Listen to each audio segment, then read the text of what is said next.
The exact origins of the virus are of course still debated. Scientists have not concluded, for example, what species of bat it came from and whether it got transmitted directly or if yet another animal was involved as well. However, researchers do have a fairly large amount of certainty about the fact that it did, indeed, come from bats. Obviously, while I consider myself to be a lot of things, I'm obviously not a scientist, so I'm not in any way qualified to make a video about this research. However, there are a multitude of good sources that you can find online that discuss this particular topic. I will put a link in the description of this video to an article that I think is relatively informative as well as accessible. It is possible, however, that I forget doing this, in which case you are officially allowed to call me stupid, of course. Either way, researchers have done a lot of research and they have come to a lot of conclusions. Conclusions that not everyone is willing to accept. The alternate theory, the theory that it came from a lab, is still quite popular even today. I think there are basically two possible reasons for why people prefer this theory. I think some people prefer this theory because of their spiritual convictions, while other people prefer this theory because of their political convictions. If you are very intelligent, I recommend that you stop watching this video immediately, because I'm going to make only relatively obvious observations that you are likely to have already made yourself. This video might not be for you, and that is okay. But if you wish to stick around, I will discuss the spiritual reasons first and the political reasons second.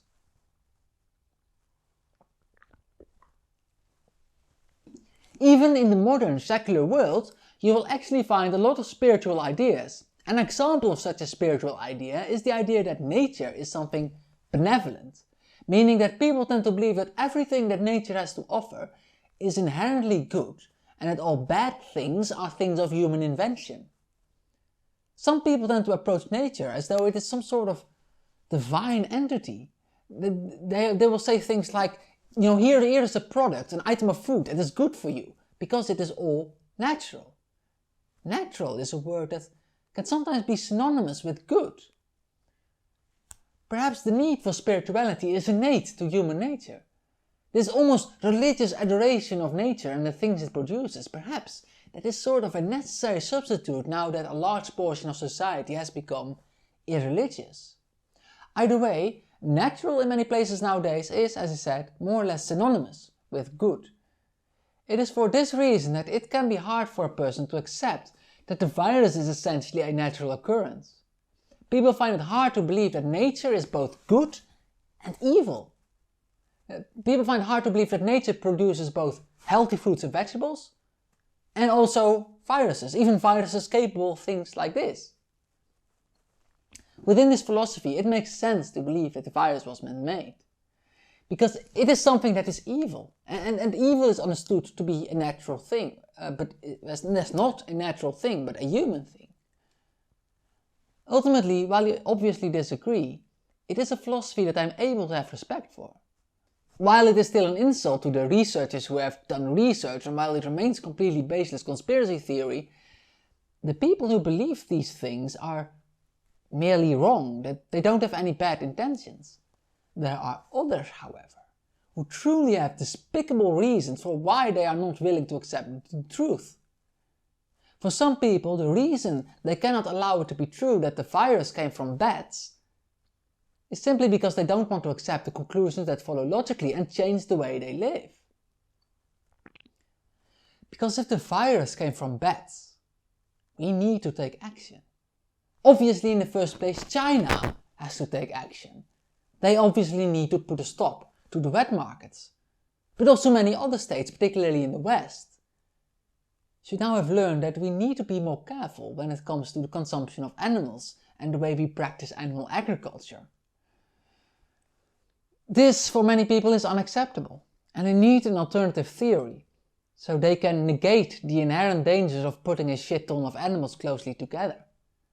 The lab idea fits right into this, because if it is a lab that is to blame, you only need to shut down that lab. If the lab is to blame, you don't need to restructure your economy in any way.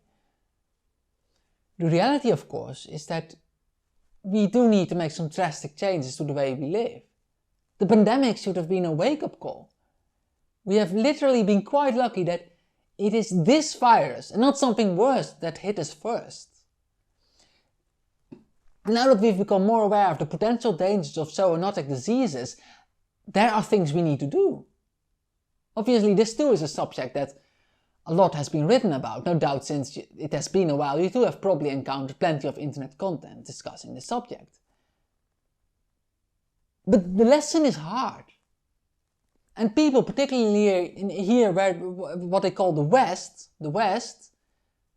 people prefer to eat meat literally every day. Meaning we need those factory farms to uphold our way of life. Or in other words, the reality of the bad situation threatens our way of life.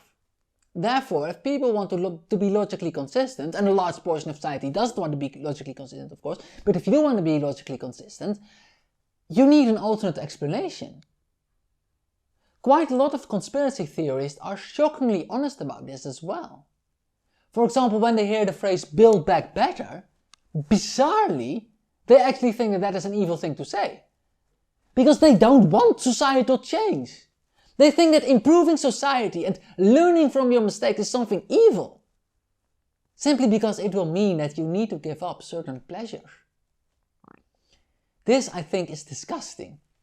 If the pandemic will not have taught us a lesson, or rather, if humanity refused to learn that lesson, we might just go down in history as not only the dumbest possible generation of humans to ever live, but also as the cause of the pandemic after this one.